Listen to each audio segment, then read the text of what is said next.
Next week in Coronation Street, Will unknowingly falls into a carefully planned trap when Megan pretends to be one of his former running friends from Hull. But what is her real motive for contacting the vulnerable teenager?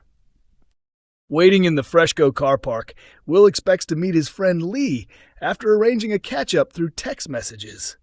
However, his hopes are shattered when Megan arrives instead, making him realize he has been tricked into confronting the person who caused him so much pain.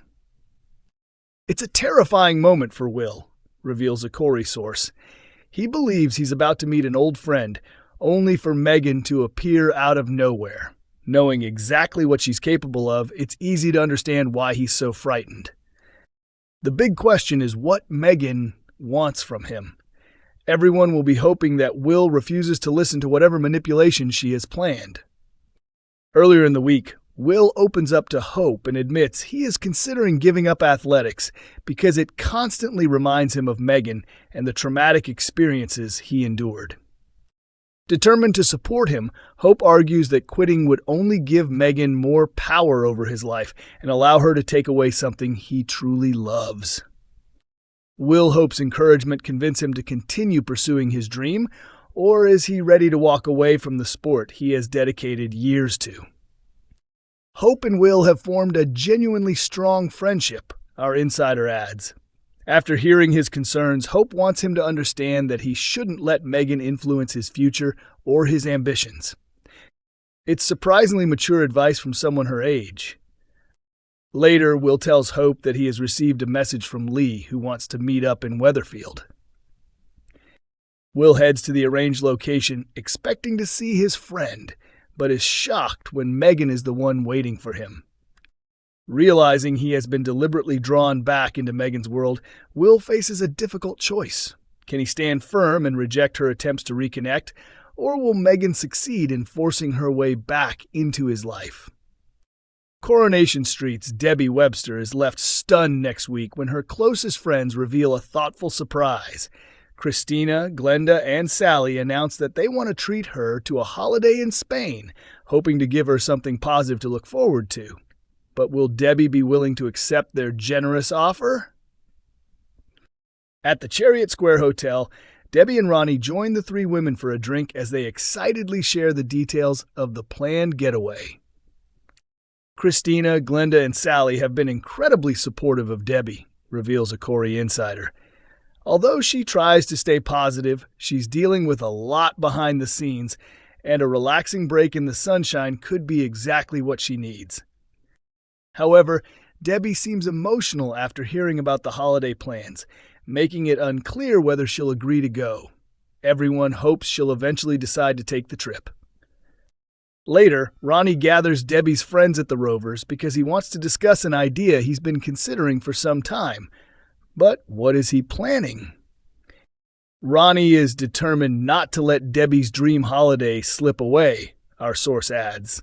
Given how devoted he is to her, that's hardly surprising. Still, he appears to have something particularly meaningful in mind if he's calling everyone together for a special meeting at the pub. Everyone will be hoping Debbie doesn't wander in looking for a drink and accidentally discover what they're planning. The big question is whether Debbie will manage to make the trip to Spain, or if her worsening health will prevent the holiday from going ahead. Speaking earlier this year, Sue Devaney, who portrays Debbie, hinted that there is still plenty more to come for the character.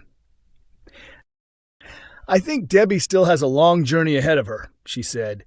"There are many more enjoyable moments to explore. While viewers will see her condition gradually worsen, which is heartbreaking, they'll also continue to see the side of Debbie that I absolutely love playing, the lively, fun-loving Debbie." You get to see Debbie at her very best. She's spending time with her friends, which is wonderful, and she's finally doing many of the things she's always dreamed of doing. Ken Barlow reaches the end of his patience with son Daniel Osborne in upcoming Coronation Street scenes.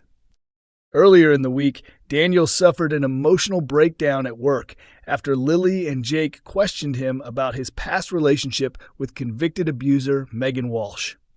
Hope stepped in to support him, and it soon became obvious that Daniel was far from ready to return to teaching at Weatherfield High. The pressure from his students was only part of the problem. Jody had secretly been posting cruel messages about him online using the alias Truth Teller, hoping he would continue to rely on her support and allow her to remain living at his flat.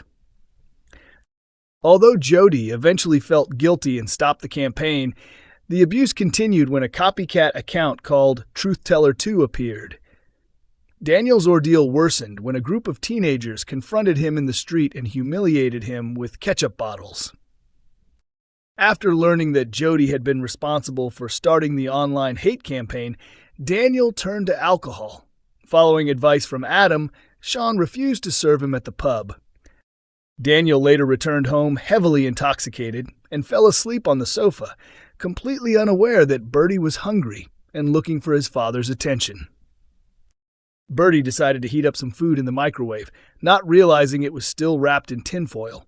When sparks started flying inside the appliance, he panicked and ran out of the flat, leaving Daniel asleep and unaware of the danger. Adam and Tracy were stunned when Bertie arrived at number 1 on his own. Believing Daniel needed a wake-up call, they chose to teach him a lesson. After switching off the fire alarm, Adam deliberately left Daniel to discover the situation for himself. In today's episode, Daniel woke up in a panic after receiving a phone call from Bessie Street Primary School asking where Bertie was.